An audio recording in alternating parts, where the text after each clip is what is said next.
Nós vamos retomar onde nós paramos semana passada, com o Thiago Guerra.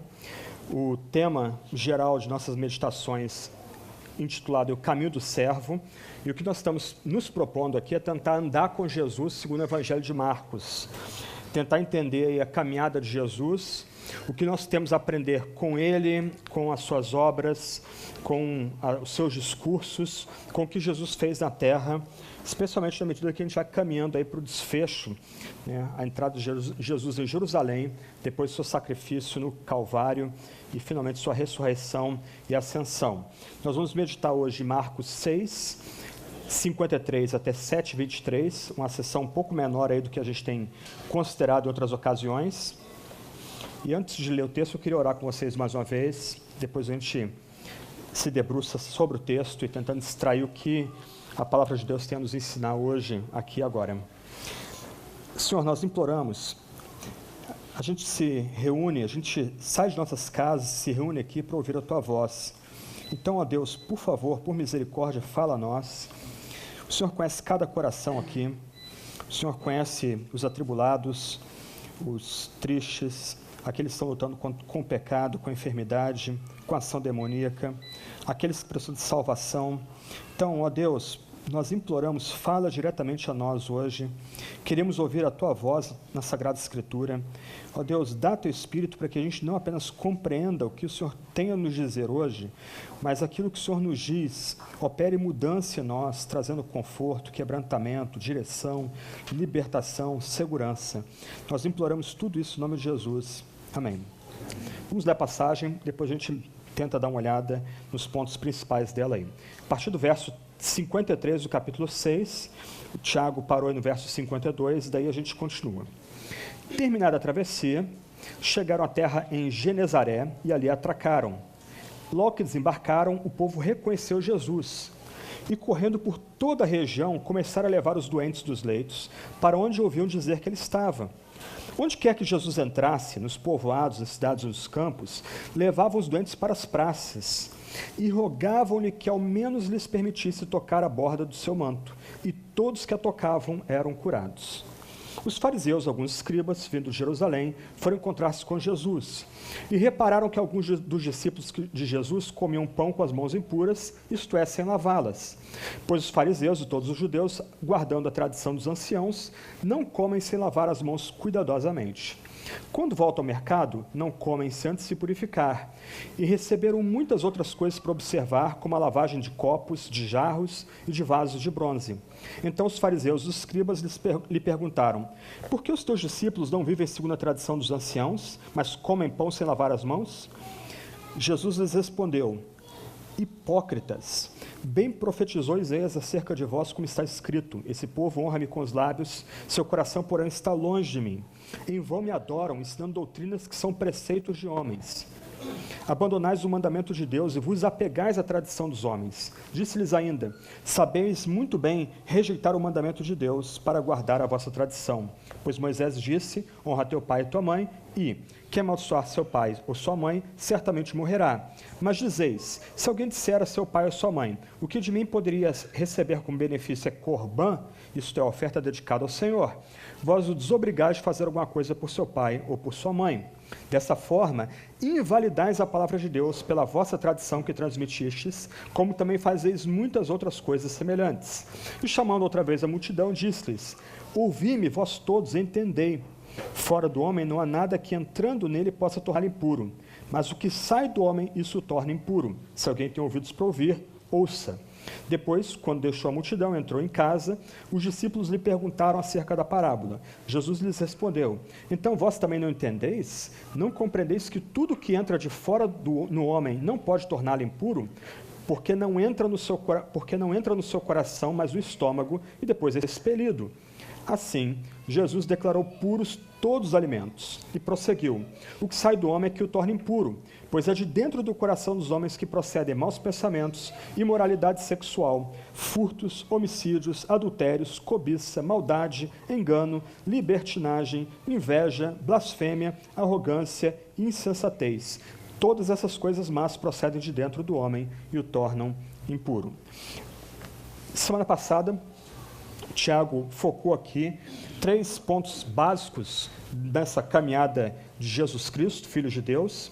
A primeira, que foi tratada aí do capítulo 6, versos 6 a 13, é Jesus comissionando os seus discípulos, dando ordem para eles expandirem o reino, levarem a mensagem do reino, e os discípulos vão aí, tem algumas experiências bem interessantes aí, expulsão de demônios, unção de doentes, curas. Então, um foco que foi dado aí semana passada é a missão dos discípulos de Jesus.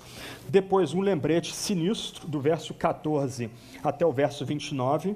Isto é, a partir do episódio da morte de João Batista, os discípulos e nós somos lembrados que nós não somos maiores do que Jesus. Nós somos também chamados a sofrer, a passar sofrimento. E, finalmente, nos versos 30 a 52, nós vemos 2 milagres extraordinários. Em ambos, o que a gente vê é o Jesus dando sustento aos seus discípulos e seguidores. Nós temos aí um primeiro episódio de multiplicação dos pães e peixes, quando milhares de pessoas são sustentadas miraculosamente pelo próprio Jesus. E, finalmente, a gente tem Jesus andando sobre o mar. Os discípulos aí resolvem atravessar o mar num barco. Jesus está sozinho em terra, e eles, quando vêm aí numa nova tempestade, os discípulos lutando para remar, ele atravessa na direção deles, a grito, susto, né? Os discípulos acham que é um fantasma que vem na direção deles, mas é o próprio Jesus que vem e entra no barco, e o vento cessa e o barco chega na outra margem. Um ponto que deveria nos surpreender nessa narrativa se encontra nos versos 51 e 52. Jesus comanda seus discípulos a fazer missão, ele dá ordens para que eles expandam o reino.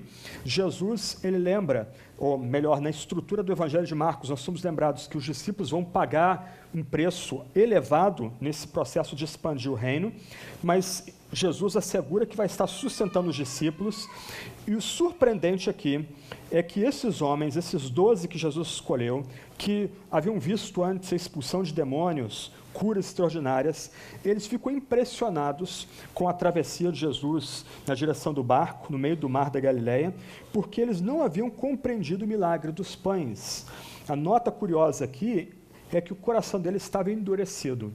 Eu não sei como o texto não detalha aqui a reação deles, mas é surpreendente, Jesus partindo o pão, e o pão não para de se multiplicar, ele parte o peixe não para de se multiplicar, os pedaços vão fluindo de pão e peixe, e eles não conseguem ver Jesus como Senhor também dos alimentos, como aquele que provê alimento miraculosamente, porque o coração deles estava endurecido.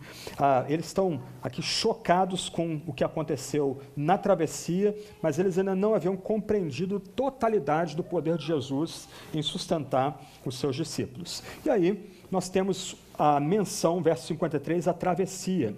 Avança um pouquinho aí, mais um mapa.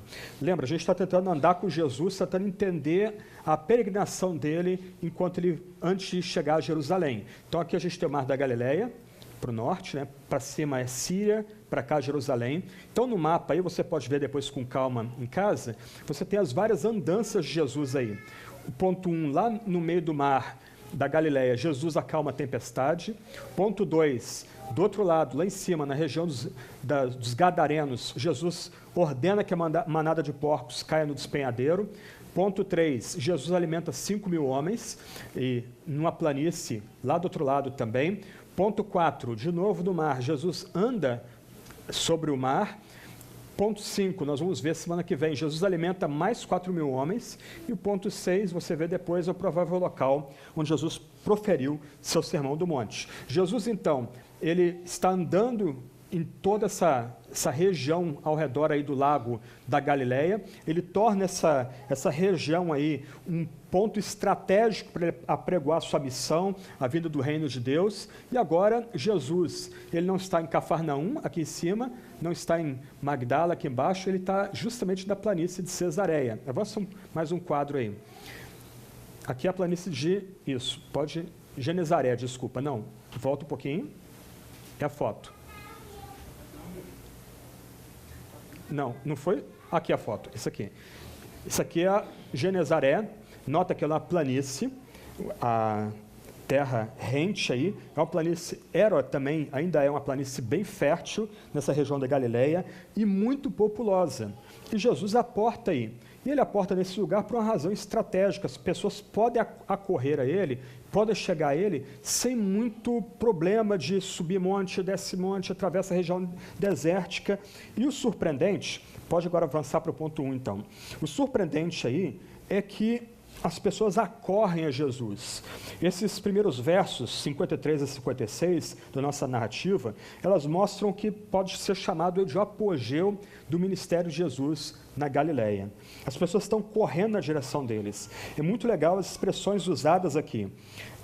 As pessoas o reconhecem, verso 54, elas correm por toda a região, lembram a terra de planície batida, então é muito fácil se locomover por ali.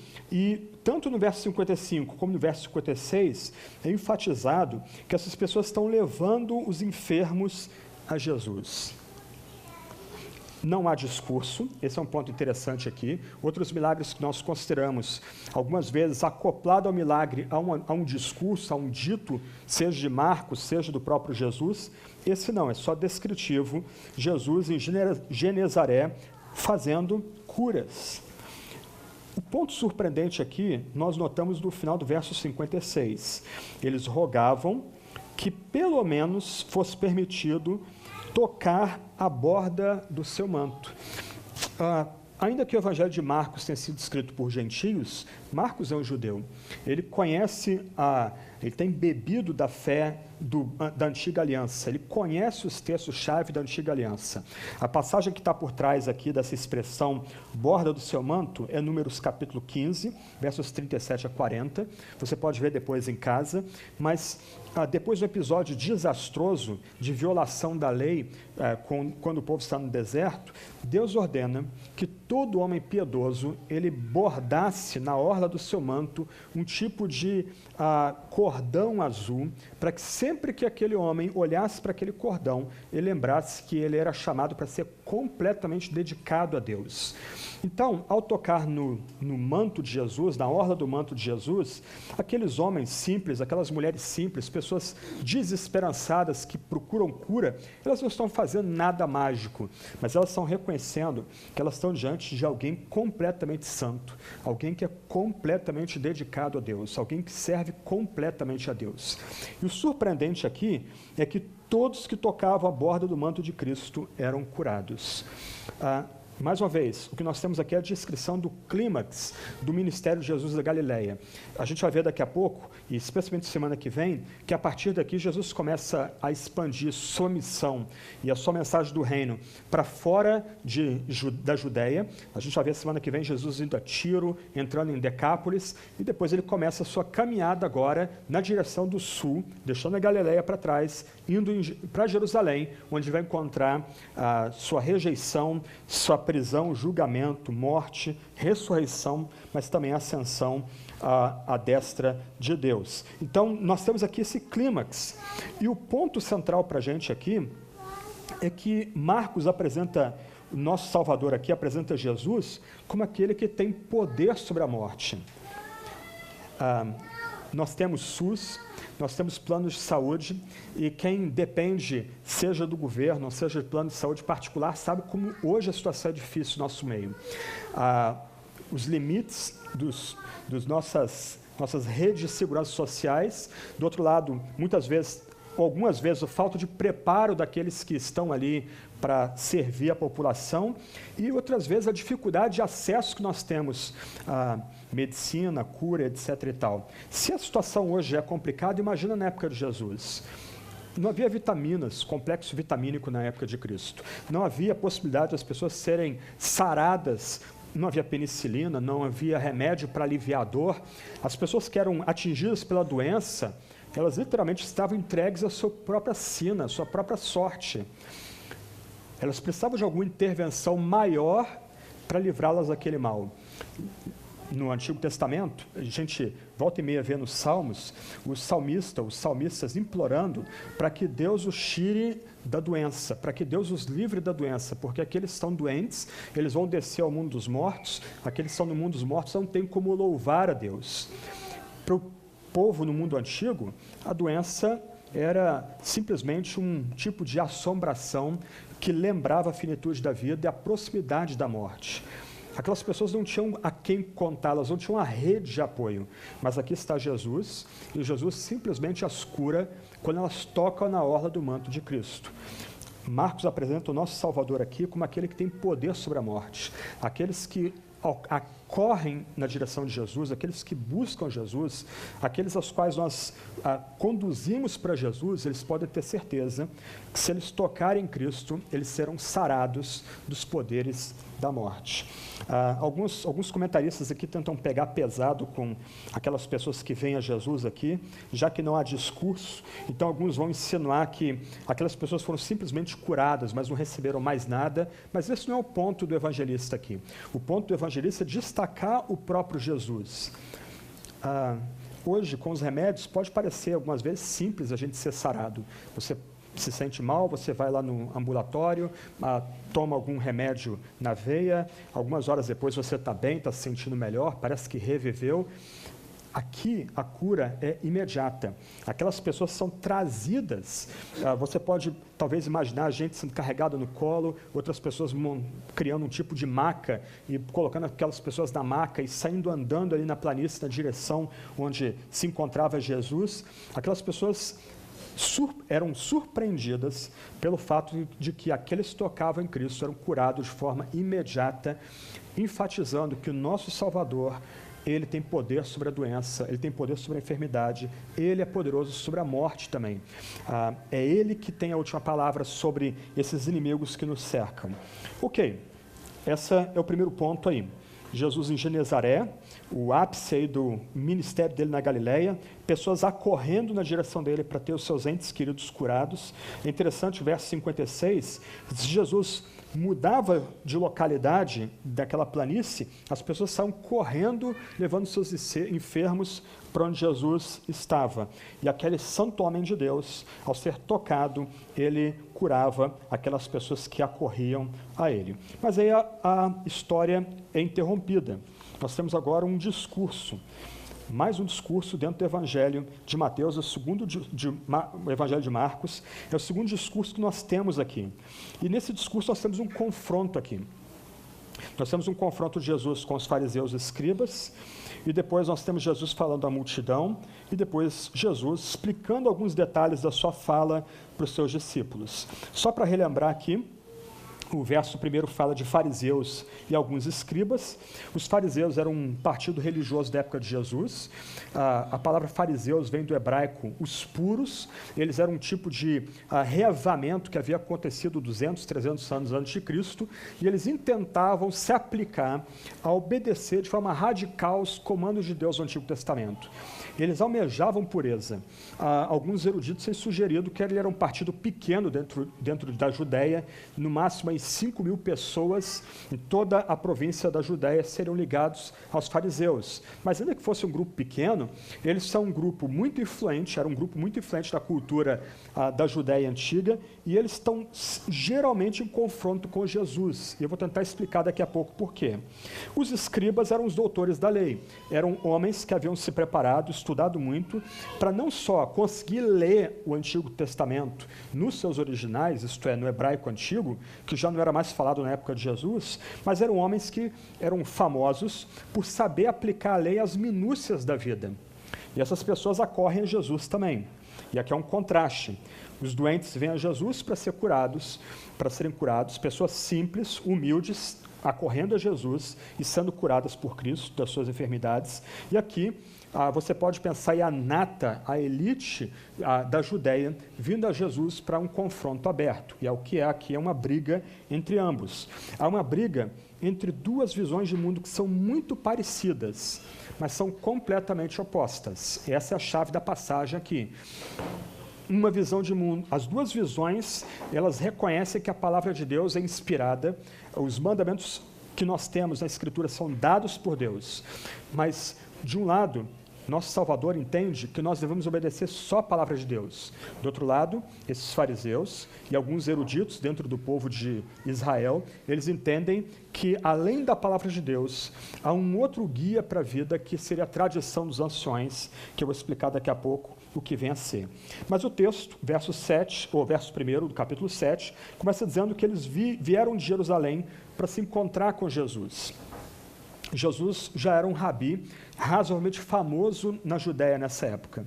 Uma sugestão que tem sido dada para essa comissão de exame ter se deslocado do sul para o norte, uma viagem de 2 dias, 3 dias a pé, é que provavelmente essas pessoas já tinham suspeitas a respeito de Jesus e queriam caçar o que a gente poderia chamar de um registro para Jesus poder ensinar como rabi autorizado nas sinagogas. E eles ali foram se encontrar com Jesus e o texto diz que Jesus vai dar atenção a eles. Só que a atenção que Jesus vai dar a eles não é bem a atenção que eles queriam receber. O fato é, verso 2 até o verso 5, que esses fariseus e escribas, eles vão se chocar com os discípulos de Cristo. Eles vão tomar um choque porque os discípulos de Cristo não lavavam as suas mãos. O ponto aqui não tem nada a ver com higiene pessoal, ok? O ponto aqui todo é cerimonial. Vamos voltar um pouquinho aqui. Esses homens, fariseus e alguns escribas, alguns doutores da lei, eles queriam servir a Deus, eles queriam se dedicar a Deus, eles se entendiam como parte do povo da aliança. E o que eles começaram a fazer? Eles começaram a criar algumas regras que extrapolavam o mandamento de Deus, extrapolavam a palavra de Deus. Eles queriam, por meio dessas regras, aplicar a palavra de Deus a minúcias do nosso dia a dia. Então, se você for ao Antigo Testamento, em Êxodo capítulo 30, versos 18 a 21, Êxodo 40, versos 12 a 15, você vai descobrir que havia, de fato, algumas leis de purificação no Antigo Testamento. Mas essas leis de purificação eram dadas apenas aos sacerdotes. Havia uma série de prescrições de banhos rituais que aqueles sacerdotes precisavam cumprir. Geralmente no templo, colocava-se um tipo de tela onde esse sacerdote era banhado, e aqui a gente precisa entender que todo o povo via esses sacerdotes sendo banhados. Isso era público. As pessoas queriam ter certeza de que aquele homem que faria os sacrifícios de expiação, eles de fato haviam sido purificados, eram homens santos, e por isso eles podiam representar o povo de Deus naquele sacrifício. Então, colocava-se algumas telas, as pessoas viam ali as sombras borradas, mas viam o sacerdote se lavando todo. Ele primeiro jogava água sobre o seu corpo para tirar toda a poeira. Aquela água não podia ser mais usada porque ela estava contaminada, e ele tomava um outro tipo de banho para purificá-lo daquela água primeira que havia limpado a poeira do seu corpo. E agora ele pegava roupas limpas, as pessoas viam ele colocando aquelas roupas limpas sobre si, a mitra, e agora sim ele podia fazer os sacrifícios de sangue em expiação pelo pecado do povo. Então, a partir do 3º, 2º século antes de Jesus, criou-se essa tradição dos anciãos. Só para fazer um contraponto aqui, a lei de Moisés, Pentateuco, era chamada de Torá, que a gente traduz aí simplesmente como lei, mas poderia ser melhor traduzido como instrução. E criou-se, então, uns 2 ou 3 séculos antes da vinda de Jesus, a Mishnah, que seria um tipo de corpo de interpretação autorizada da lei ou das instruções dadas a Moisés no Pentateuco. Essas instruções tentavam aplicar a lei de Moisés a minúcias. Então, eles pegavam esses mandamentos, esses ritos de lavagem dados aos sacerdotes do Antigo Testamento, e começavam a aplicar esses ritos de lavagem a todo o povo de Deus. Valeu, obrigado. Valeu, Cláudio. Eles tentavam aplicar esses ritos a todo o povo de Deus. Então, a questão agora, antes ainda da vinda de Jesus, é que se esperava que todo homem fizesse um tipo de lavagem parecida com o que os sacerdotes faziam no período do Antigo Testamento. Então, a lei ordenava que o sacerdote fizesse essa lavagem purificadora, e agora esses escribas e fariseus, criando esse código oral, que não era escrito até então, um código oral, começaram a aplicar essas leis a todo o povo de Deus. Só que não eram leis escritas, não eram leis dadas por Deus. A ideia aqui é que o homem piedoso no Novo Testamento, ele precisava levantar suas mãos, depois de vir do dia da rua, ele lavava as suas mãos com uma primeira água, aquela primeira água retirando a poeira das suas mãos, depois ele abaixava as suas mãos e com outra água, aquela primeira água foi descartada, como nos sacerdotes do Antigo Testamento, e uma segunda água agora lavada, e agora ele com a mão toda limpa, ele podia comer os seus alimentos. O que espanta os fariseus aqui, e os judeus que estão junto dos fariseus, os escribas, que guardavam essa tradição oral antiga, chamada tradição dos anciãos, é que os discípulos de Jesus não faziam isso. Eles simplesmente pegavam alimento, comiam alimento, ingeriam alimento, sem nenhuma preocupação com esses rituais do antigo, da Mishnah, ou dessa tradição dos anciãos. A expressão tradição dos anciãos aqui é a ideia de uma tradição venerável, isto é, esses anciãos eram um corpo do 2º, 3º século antes de Cristo, que havia compilado essas aplicações orais da lei ao dia a dia, as minúcias do dia a dia. Então, falava-se da tradição dos anciãos como essa comunidade de eruditos que havia estabelecido esse tipo de lei para guiar as pessoas no dia a dia.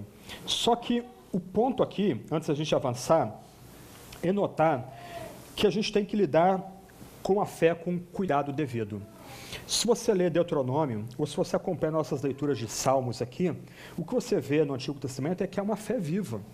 Mesmo as várias prescrições que a gente encontra em Levíticos e Números, muitas das quais a gente talvez nem entenda, dada a barreira do tempo, a barreira de cultura, elas lembram que Deus é santo e Deus tem interesse em que nossa vida toda seja santa, mas se você notar, muitas das leis dadas no Antigo Testamento são princípios gerais de conduta. Não são leis altamente detalhadas ou minuciosas. Só que, rapidamente, essa fé que a gente encontra em Deuteronômio e em Salmos, ela se degenerou numa religião de ritos e regras. O que a gente tem aqui é literalmente uma queda do povo de Deus, desde a renovação da aliança, na iminência de entrar na Terra Prometida, passando por Josué, o período dos juízes, Davi, Salomão, alguns dos grandes reis de Judá, período interbíblico, a volta do povo, antes do período interbíblico para Jerusalém. Há uma queda acentuada aqui. Esses homens tão estritos, que queriam tanto ser puros, eles agora colocavam a sua fé não mais na palavra de Deus dada lá atrás e que deveria guiá-los, mas eles agora colocam sua fé em ritos, regras que se reduzem a lavar as mãos, lavar copos, lavar jarros, simplesmente uma queda horrorosa que a gente vê no povo de Deus do passado, da aliança ao rito. E a fé cristã não é rito, a fé cristã não é regra. Esse é um ponto importante que a gente vai descobrir já na sequência aí das palavras de Jesus. Então, os fariseus aí, eles colocam sua confiança na tradição dos anciãos, eles estão constrangendo os discípulos a partir dessa tradição dos anciãos, desse código oral de regras e ritos e leis compilados aí a partir do século IV, século III, século II a.C. Só que o que Jesus começa a mostrar para eles aqui? Que eles estão preferindo o ritual religioso a uma revelação dada por Deus. E esse é um cuidado que a gente tem que ter sempre, a gente tem que estar sempre se vigiando.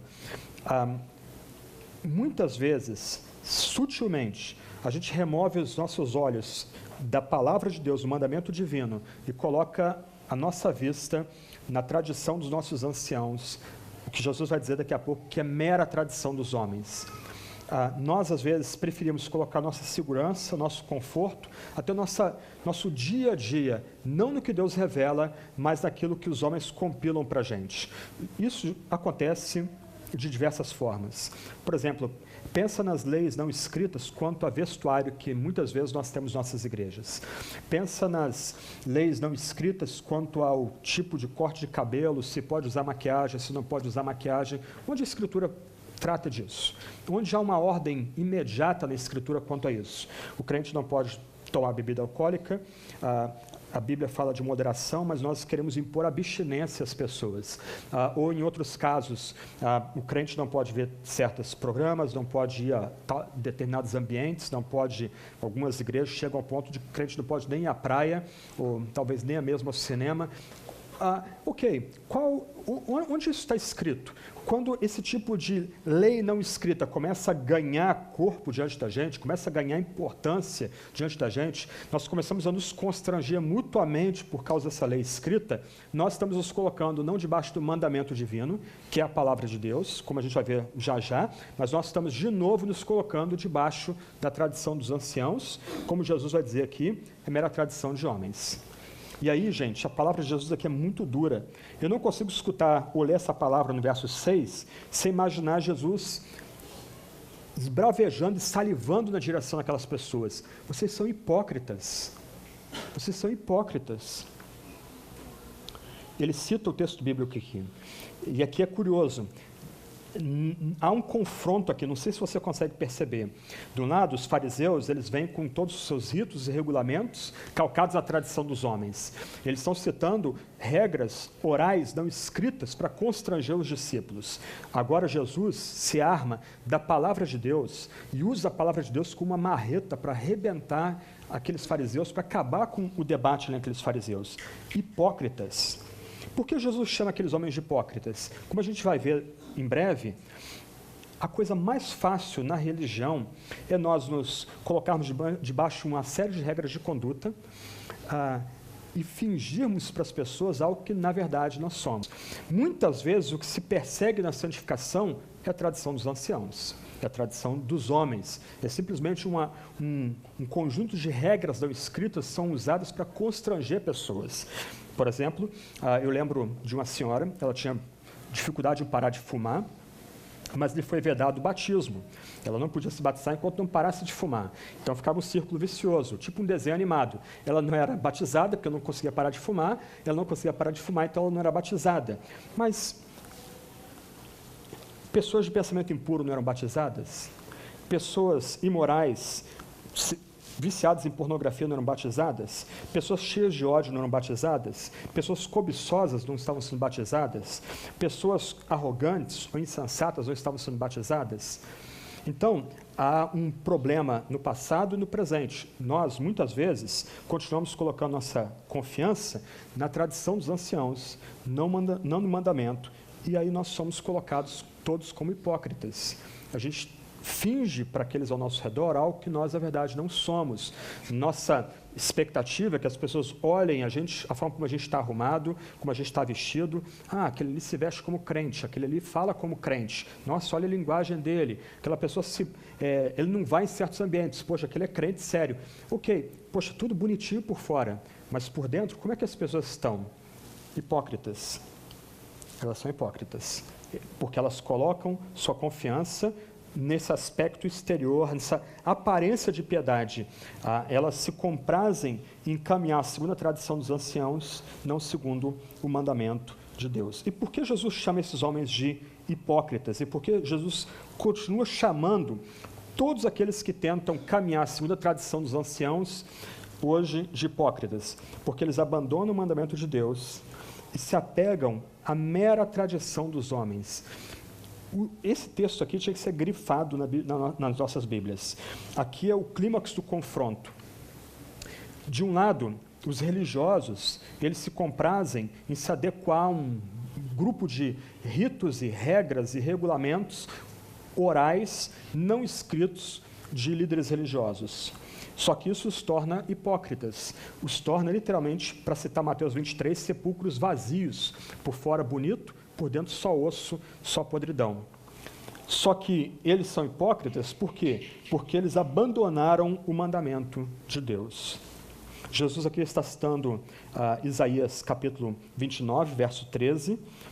O texto é autoexplicativo, é uma citação direta do texto hebraico, inclusive. Esse povo, o povo da aliança, honra a Deus com os lábios, mas o coração está longe de Deus. Eles adoram em vão, ensinando doutrinas que são preceitos ou foram criadas pelos homens. Jesus aqui é literalmente implacável. A mensagem que ele tem que trazer é uma mensagem autorizada, a mensagem que vem do alto. A vida dele se adequa a essa mensagem, é uma luta para se adequar, para cumprir tudo que foi dito dele no Antigo Testamento, enquanto os líderes religiosos da sua época, que vieram em procissão de Jerusalém para averiguar o ensino de Jesus, para fazer tipo um questionário para ver se Jesus está dentro dessa tradição, eles simplesmente são hipócritas, eles honram a Deus com os lábios, o coração está longe de Deus, eles em vão adoram. O culto deles, a celebração deles no tabernáculo é simplesmente inútil. Esse é o ponto aqui. Por quê? Porque toda a fé deles é calcada em preceitos de homens. Verso 9, de novo Jesus, ele reafirma o ponto aqui.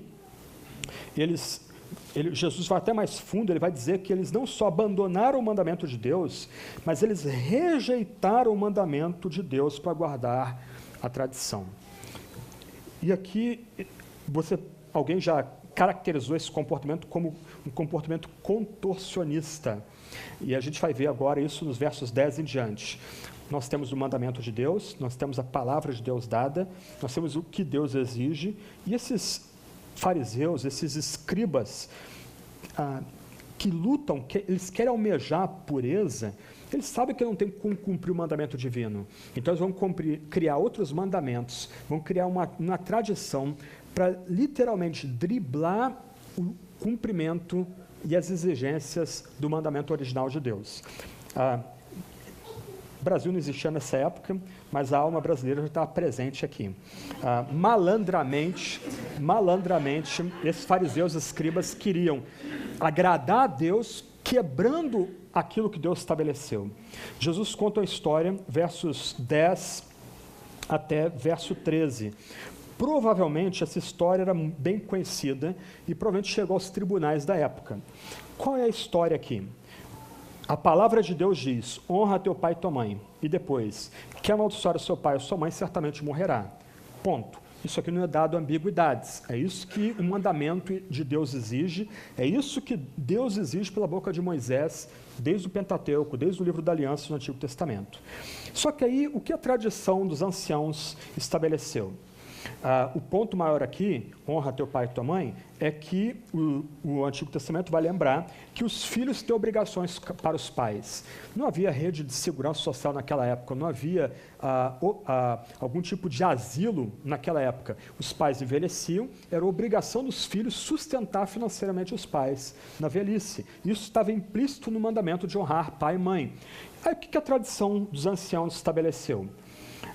Quando o pai fosse lembrar o filho que ele deveria honrar o mandamento e sustentar o seu pai na velhice, ou sua mãe na velhice, o filho diria: opa, peraí, esse meu dinheiro aqui é corbã, não pode ser tocado. Lembra que Marcos está escrevendo para gentios, ele explica o que é corbã, verso 11, oferta dedicada ao Senhor. O que ele queria dizer é o seguinte: o filho lá tinha prescrição financeira, tinha o seu dinheiro, tinha o seu provento ali para sustentar o pai, mas na hora de sustentar o pai ele diz: não, isso aqui é consagrado, isso aqui é para o templo, isso aqui não pode ser usado para o pai.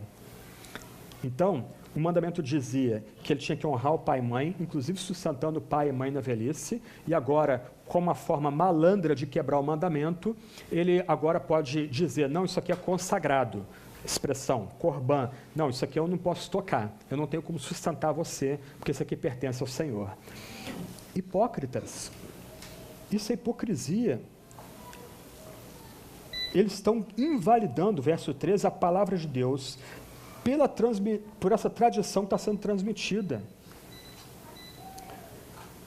O mandamento é claro, mas eles criaram outros mandamentos para descumprir o mandamento que vem do próprio Deus. Então, de um lado, comportamento todo estrito, piedoso, aspecto externo piedoso, aspecto externo muito puro, mas sagazmente eles criaram regras e ritos para quebrar o mandamento divino. Mas não é isso que acontece em muitas nossas comunidades? Mesmo em nós mesmos, a gente tem nosso comportamento todo estrito, nossas roupas bonitinhas de crente, nossas roupinhas aprovadas pelo clero religioso, nós não escutamos isso, nós não ouvimos aquilo, nós não vemos isso, não comemos, não bebemos aquilo outro, tudo bonitinho. Mas do outro lado, dentro de nós, o que há? Maus pensamentos, imoralidade sexual, furtos, homicídios, adultério, cobiça, maldade, etc. e tal. Lá como cá, continuamos invalidando a palavra de Deus. E essa expressão aqui é muito séria. Antes, Jesus fala 2 vezes do mandamento de Deus. Ele está remetendo a gente ao Pentateuco, ao livro da lei, como a gente chama, a Torá, o livro de instrução, que seria a melhor tradução para Torá. Só que agora ele atribui aquele texto fundante da Sagrada Escritura, os 5 primeiros livros, o peso de serem palavra de Deus. Os religiosos, os fariseus, alguns escribas, ao criar essa tradição de anciãos, que, como Jesus vai dizer no verso 8, é mera tradição de homens, uma mera invenção de religiosos, eles invalidaram a palavra de Deus. Eu imagino que isso aqui deve ter sido quase como um soco no nariz daqueles homens ali. Eles, tão doutos, tão escolados, tão preparados para interpretar corretamente a Bíblia, aplicar a Bíblia minuciosamente a detalhes da vida do dia a dia, extrapolar os próprios mandamentos bíblicos. O que era dito para sacerdote agora é aplicado a todo o povo de Deus indiscriminadamente. O que eles ouvem do próprio Jesus é que eles estão invalidando, eles estão anulando a palavra de Deus. Aí Jesus aqui interrompe toda a conversa, ele literalmente rompe contato com os fariseus e os escribas, e ele começa agora a se dirigir para a multidão que está ao redor. Imagino que a multidão, a mesma multidão que antes, verso 3, estava com os fariseus contra os discípulos de Jesus, porque eles não lavavam as mãos para comer, não lavavam os utensílios ali para refeição. Agora Jesus fala a essa multidão. E ele fala por parábola. A parábola é bem simples aqui, ela é gráfica. Fora do homem, não há nada que, entrando nele, torne-o impuro. É o que sai do homem, isso o torna impuro. Lembra que, muito provavelmente, Marcos está registrando a pregação de Pedro aqui. Eu imagino, até por uma menção que a gente vai ver daqui a pouco aí, que talvez Pedro pare algum momento aqui e reflita sobre o que está sendo colocado no papel, o que está sendo registrado aqui no papel. Você lembra que em Atos 10,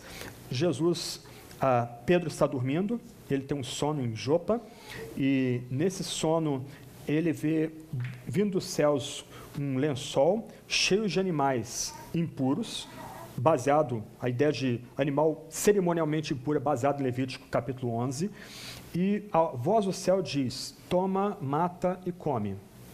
Eu imagino que devia ter algum porco ali, suínos, que eram vistos como animais completamente, cerimonialmente impuros pelo judeu, mas a ordem é dada, Pedro se recusa, e há uma pergunta ali demolidora para Pedro, se é aquilo que Deus santificou, o homem não deve receber de ação de graças. A menção aqui, curiosa, na passagem, é que Jesus se apresenta não só como aquele que tem poder sobre a morte, aquele que mata a morte, os poderes da morte, mas aquele que agora tem o poder de reinterpretar a lei dada no Antigo Testamento. A lei, Levítico 11, é clara. A lei cerimonial tinha uma série de prescrições contra animais impuros. Agora, Jesus literalmente está abolindo completamente esse ponto aí. Não há mais animais impuros, verso 19, para Deus. Não há mais alimento impuro para Deus, segundo o próprio Jesus. Jesus aqui se apresenta, então, como aquele que tem o poder de interpretar a lei de uma forma que nenhum de nós tem. A gente não tem a autoridade que Jesus tem para interpretar a lei. É Ele que declara puro todos os alimentos. Ele torna puro todos os alimentos. Eu imagino Pedro aqui parando, anos depois do que aconteceu naquela cidade, antes de ir para Cesareia, porque o sonho era um sinal de que Pedro devia levar a mensagem para os estrangeiros também, levar o evangelho para os estrangeiros. E como a gente vai ver já já, isso aqui é uma preparação para a missão de Jesus nas terras do norte, além da Galileia. Mas o que Jesus faz aqui é acabar com essa divisão de que alguns alimentos são puros, outros impuros. Antes, Jesus centra todo o debate no coração do ser humano. E aí a gente entra no terceiro ponto aqui. Jesus agora se dirige ele entra na casa, verso 17, e ele se dirige aos discípulos. Então, do verso 1 ao verso 13, um debate público com os fariseus e escribas. Verso 14 ao verso 16, um discurso para a multidão. E agora, ele deixa a multidão, entra na casa, e os discípulos também não entenderam o ponto de Jesus, que é o que sai do homem que o torna impuro. E o que Jesus mostra para a gente aqui? Jesus lembra que a fonte de impureza em nós não é o que é externo, não é o que está fora da gente, não é a ingerir alimentos que vai nos tornar impuros. O que nos torna impuros é o nosso coração.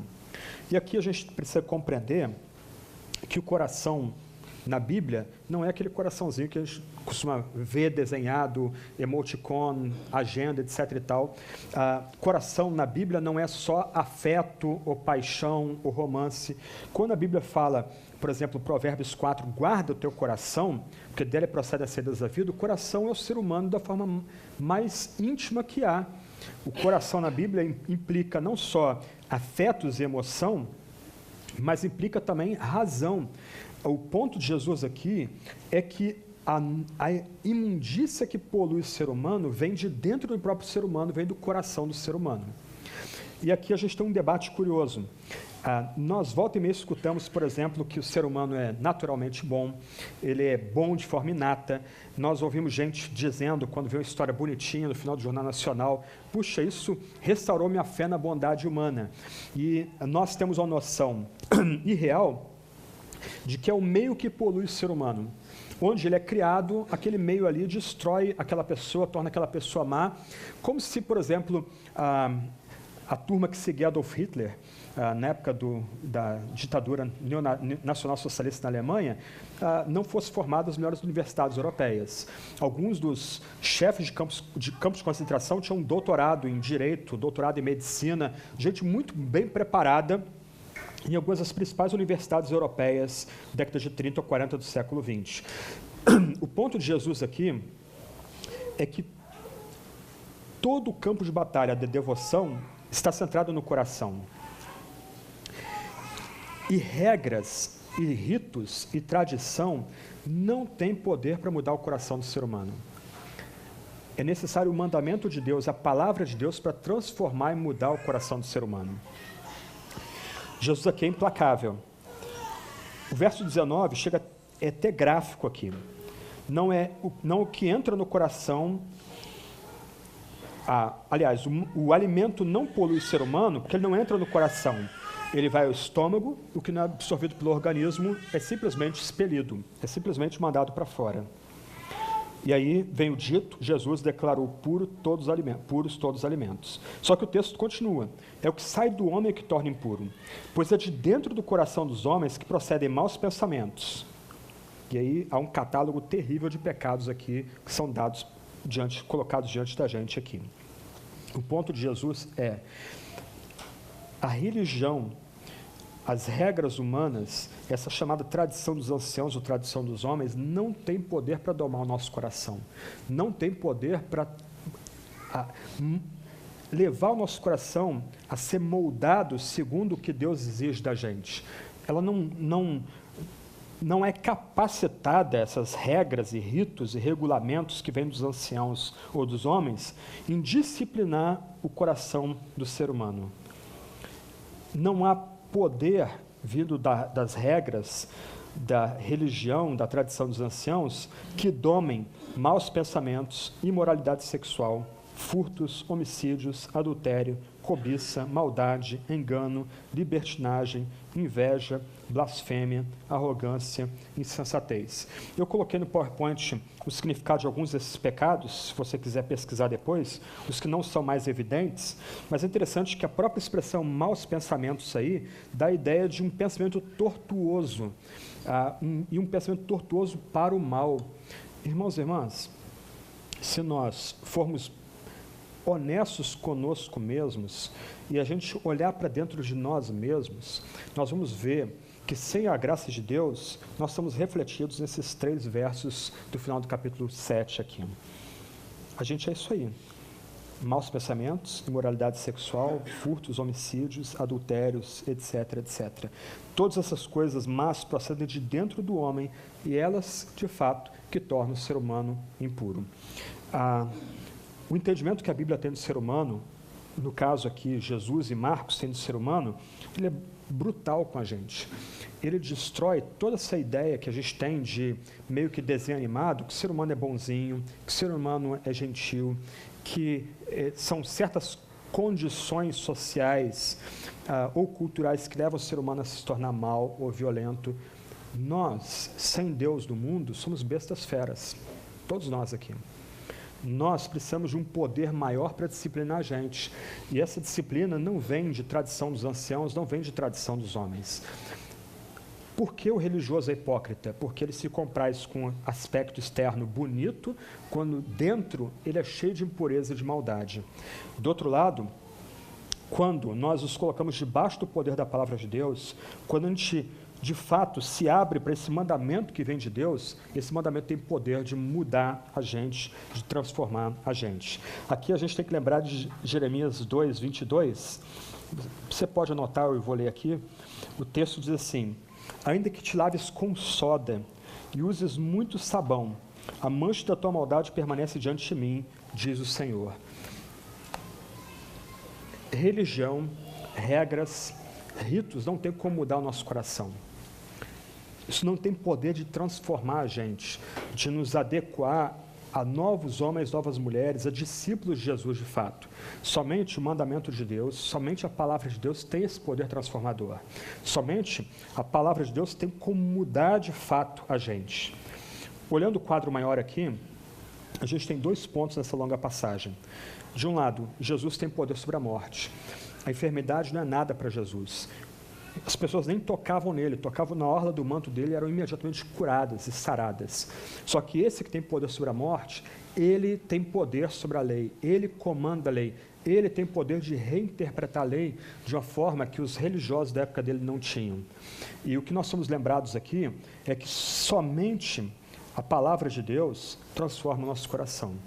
Somente a palavra de Deus pode vencer essa besta fera que nós temos dentro de nós. Somente a palavra de Deus, o mandamento que vem de Deus, tem poder de tornar essa fera que nós temos, essa impureza que nós temos diante de nós, em santidade ou em um ser dócil, nos tornando agora de fato gente sociável, gente amorosa, gente que estende a mão para o próximo, gente que ora pelo próximo, caminha pelo próximo. Jesus tem poder sobre a morte, Jesus é o Senhor da palavra e do mandamento, só Ele tem poder para reinterpretar essa palavra, esse mandamento, e somente a palavra transforma o nosso coração. Regras, ritos, regulamentos, a tradição dos homens não tem poder nenhum. Por isso que muitas vezes a gente vê em nosso meio pessoas que eram tão estritas, tinham um comportamento tão preciso, algumas vezes elas rompem com a fé cristã e se tornam piores do que eram. Cumprindo o dito de 2 de Pedro, o porco voltou para o chiqueiro, o cão voltou para o seu próprio vômito. Por quê? Porque elas se colocaram debaixo da tradição dos anciãos, tradição dos homens. Elas achavam que cumprindo regras e ritos, isso as disciplinaria, isso as tornaria discípulos e cristãos. Ledo engano. O que nos torna cristãos de fato é sermos obedientes à palavra de Deus, ao próprio mandamento de Deus. Eu queria terminar com a história aqui, uma história real. A gente está comemorando os 500 anos da Reforma esse ano, e a gente lembra que, oficialmente, a Reforma começa em 31 de outubro de 1517, quando Lutero fixou os seus 95 teses na porta da igreja que ele pastoreava.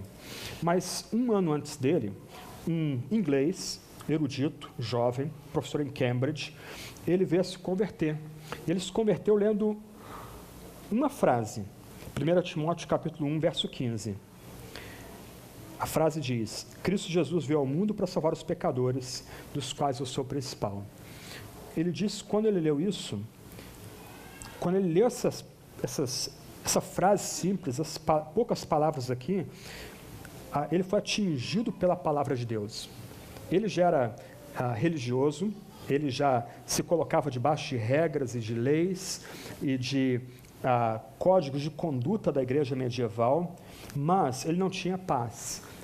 Foram essas sentenças aqui, essa frase curta, Cristo Jesus veio ao mundo para salvar os pecadores, os quais o seu principal é que lhe deu paz, 1 ano antes de Lutero começar o seu protesto. Ele vai escrever depois o seguinte da experiência dele: parecia-me de imediato que sentia em meu interior um maravilhoso conforto e tranquilidade, de tal maneira que meus ossos feridos exultavam. Depois disso, a Escritura começou a tornar-se mais agradável para mim que o mel ou favo de mel. Ali aprendi que todas as minhas angústias, todos os meus jejuns e vigílias, toda a redenção de missas e absolvições eram realizados sem a verdade em Cristo, que salvou seu povo dos pecados deles. Essas coisas, afirmo, aprendi a serem nada mais que uma corrida veloz e precipitada, longe do reto caminho, como Santo Agostinho disse, o que eram muito parecidos com as vestes feitas de folhas de figueira, com as quais Adão e Eva tentaram em vão cobrir-se e nunca puderam encontrar paz e repouso, até crerem na promessa de Deus, de que Cristo, a semente da mulher, pisara a cabeça da serpente. O que eu acho bonito nessa sentença é que você tem aí um homem religioso, um homem da igreja, um homem douto, um homem que se colocava debaixo de regras e ritos estabelecidos pela tradição dos homens, mas ele não encontrou paz, ele só encontrou paz quando ele chegou à palavra de Deus, ao mandamento de Deus. E diz a história que ele encontrou tamanha paz, que ele começou a pregar essa fé encontrada, essa fé que ele descobriu na Sagrada Escritura.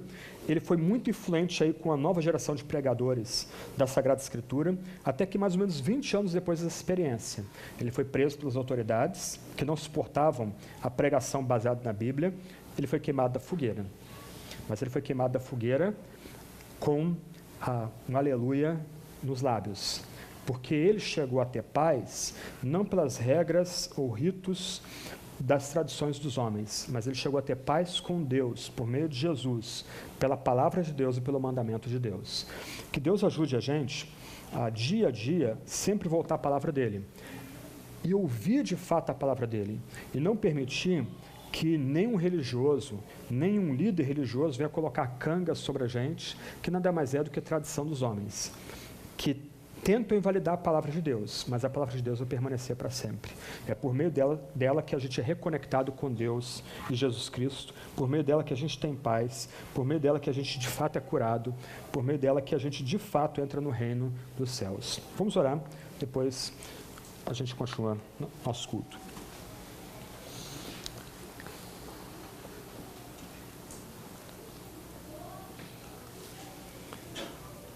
Senhor Deus, ajuda-nos a ouvir só Jesus